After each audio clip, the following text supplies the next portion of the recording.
¿Sabías que los docentes son arquitectos? Claro, construyen una sociedad a futuro con sabiduría y justicia. Buenas tardes, mi nombre es Josué André Hernández García, docente en formación. Estudio en la normal Plantel 02. Y hoy me complace hablarles del tema la función del docente dentro de la política educativa y esto que va a implicar a futuro. Bien, me gustaría hablarles primeramente de cuál es la función del docente en un amplio o una manera muy general. El trabajo docente tiene una función fundamental en el área educativa. No solo es maestro o transmisión de conocimientos, sino que es un mediador y un guía en el cual va a encaminar al alumno a que él pueda descubrir los conocimientos por sí mismo. Muchas veces se habla del conocimiento bancario, en el cual las escuelas antiguas se centralizaban en solo depositar el conocimiento del maestro al alumno. Pero ahora no. Nuevas políticas educativas han cambiado eso y ahora es tanto el docente transmite conocimientos al alumno como el alumno transmite conocimientos al maestro. Entonces los dos aprenden a aprender entre sí. Otra de las características de la función del maestro no solo es de encargar materias, encargar tareas, sino que es más allá, más profundo. A veces cuando se surge una situación de emoción dentro del aula de clases, pues algún alumno puede tener una situación especial dentro de la familia. El docente debe estar capacitado para saber cómo sobrellevar aquellas situaciones y poderlas mediar para poder hallar una futura solución. Otra función muy importante, de acuerdo a los nuevos programas educativos, es que el docente transmita el pensamiento crítico al alumno. El pensamiento crítico es fundamental que el alumno pueda llevarlo a cabo, porque esta es una herramienta que le va a servir para futuro. En una sociedad donde se tendrá que usar la democracia, se tendrá que hacer justicia de valores y de principios que debe respetar un sistema social. A esto, él tendrá que tener la capacidad de analizar cualquier situación, ideología que esté predominante en el área para poder decidir lo que es bueno, lo que es malo, decidir por dónde irse, es lo correcto o lo incorrecto. Pero para esto es necesario el pensamiento crítico. No solamente es en cuestión de correcto o malo, sino que esto lo puede ejercer el alumno desde ya dentro del aula. ¿Esto cómo lo podemos activar? Pues mediante debates, puede ser diversas actividades donde los alumnos tengan que participar y hacer uso de la democracia que se les ha impartido. Ahora hablemos un poquito más de la política educativa, pero en México. Esto ha sido objeto de debate porque se ha ido transformando y reformando años tras años para mejorar la calidad educativa. Pero veamos si esto es así. Muchas veces estas reformas afectan el trabajo docente y su rol en la sociedad. Por ejemplo, tenemos el ejemplo número 1, evaluaciones estandarizadas. Las evaluaciones estandarizadas, como la prueba Planea, han sido criticadas por imponer una visión reduccionista del conocimiento. ¿Cómo es esto?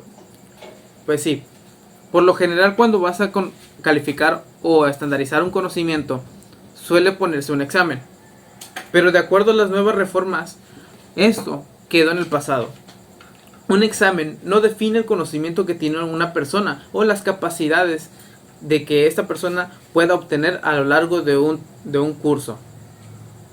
El examen solo es una prueba de hasta qué nivel o estatura está de acuerdo a un programa. Pero no podemos recabar la información de cuánto conocimiento tiene esa persona, porque no estamos evaluando aptitudes, sino que estamos evaluando de una manera cuantitativa y no cualitativa. Punto número 2. Y en este punto Las condiciones laborales podemos enfocarnos en tres maneras. Salarios bajos, falta de recursos y como tercero, sobrecarga de trabajo. Ese tema es fundamental, pero muy poco visto. Es un tema que no se le ha dado seguimiento y México se está quedando atrás. Vemos cómo los recursos tecnológicos en otros países pueden avanzar a gran escala, mientras que México está sufriendo un retraso en eso. ¿Por qué? En las escuelas no hay suficientes aparatos electrónicos que se puedan utilizar y que estén actualizados para esta era. No hay internet, muchas veces no hay señal, no hay agua ni hay luz. Esto es de impresionarse. ¿Por qué? Porque a diputados y senadores se les puede dar un salario exageradamente alto, mientras que los docentes un salario exageradamente bajo. Se supone que a los diputados y senadores se les da un salario alto para que no puedan caer en corrupción. ¿Pero qué acaso un docente no puede caer en corrupción también por parte de un alumno? Esto lo podemos ver en un ejemplo muy claro. Si un estudiante que está teniendo su carrera para ser doctor ofrece dinero a un docente para que lo pase porque reprobó y no tiene las capacidades necesarias para ser doctor, y el docente, por esa falta de recurso económico, accede porque eso va a beneficiar a su bienestar, tal vez a su familia también, ¿qué va a afectar a futuro? Va a afectar a una sociedad mucho más grande, dejando que ese alumno sea doctor y se gradúe, aunque no tenga las capacidades.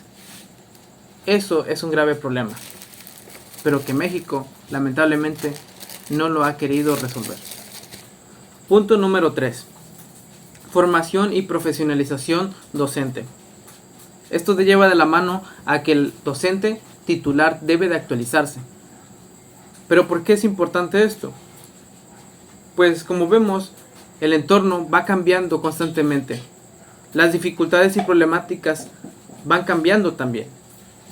El docente actualizado sabrá y tendrá las capacidades y herramientas fundamentales para actuar en los momentos indicados. Muchas veces, esta actualización docente no es posible por falta de programas de calidad y también por falta de interés de los propios docentes. ¿Pero a qué se debe esto? Pues eso se debe a falta de incentivos. Si bien podemos notar que la docencia es amor al arte, pero no se puede vivir de eso para siempre. Es fundamental e importante que los docentes más actualizados tengan oportunidad para crecer en el área laboral al que estos se dedican. Por ejemplo, vemos una situación que se repite muchas veces. Cuando los docentes llegan a dirección, estos son directores comisionados. No se les paga por esa labor que están haciendo de directores y docentes a la vez. Eso es un grave error, pues el director tiene que estar capacitado para instruir a sus docentes de la escuela. Pero, ¿cuál es su motivación realmente? ¿El trabajar y ya? Punto número 4. Y esto se llama autonomía profesional. Muchas veces los programas se centran en metodologías muy estrictas o rigurosas, en las cuales el docente tiene que encaminar al alumno por un camino, pero sin la libertad de que ese alumno se pueda expresar o pueda hacer alguna cosa diferente. Muchas veces los libros de texto están diseñados necesariamente para que se respondan tal y como está la instrucción, sin salirse del margen. Pero en la actualidad esto ya es diferente. Algo bueno de las reformas es que se han dado cuenta que es fundamental que la capacidad creativa que tiene el alumno sea utilizada para un mejor aprendizaje desde la experiencia. Por ejemplo, cuando pones a hacer a un alumno una actividad, es mejor un poco de experiencia que una tonelada de texto. Como quinto punto tenemos la inclusión y la diversidad. Muchas veces se habla que en los artículos se defienden los derechos de los alumnos, como por ejemplo la educación es laica y gratuita. La educación debe ser para todos. Pero muchas veces esos derechos no se cumplen. Podemos ver en el mundo cuántos posibles alumnos pudieran estar en escuelas, pero a falta de recursos no pueden asistir. Muchas veces esos alumnos no pueden asistir a las escuelas porque tienen que trabajar. El alumno necesita útiles escolares, necesita lonches, necesita un montón de material. Supongamos que la entrada a la escuela es gratis, que prácticamente no es así porque se cobra una cuota y es necesaria. Pero, ¿qué no el gobierno se tiene que encargar de esto? Pero no lo hace. Es por eso que tenemos un montón de niños y niñas que están allá afuera en las calles sin poder tener el derecho a la educación que lo marca ciertos artículos y no se hacen valer. Yo les invito a que reflexionemos sobre esto y que cambiemos como sociedad unidos y que cambiemos esa mentalidad y metodologías para crear un mejor futuro. Para finalizar, recapitulemos. Hemos nombrado 5 principales razones del por qué las reformas no se han dado correctamente a lo largo del tiempo. Podemos analizarlos y podemos hacer un plan de trabajo en el cual se pueda resolver punto por punto y concluir que todos estos recursos tienen que estar enfocados en el beneficio de los trabajadores. Si hay recurso de trabajo, hay recurso para gobierno. Si hay recurso para gobierno, hay recurso para estudiantes, hay recurso para el sistema educativo y esto podría mejorarse en totalidad. Pero hay que verlo desde una perspectiva humanitaria y no individual. Gracias.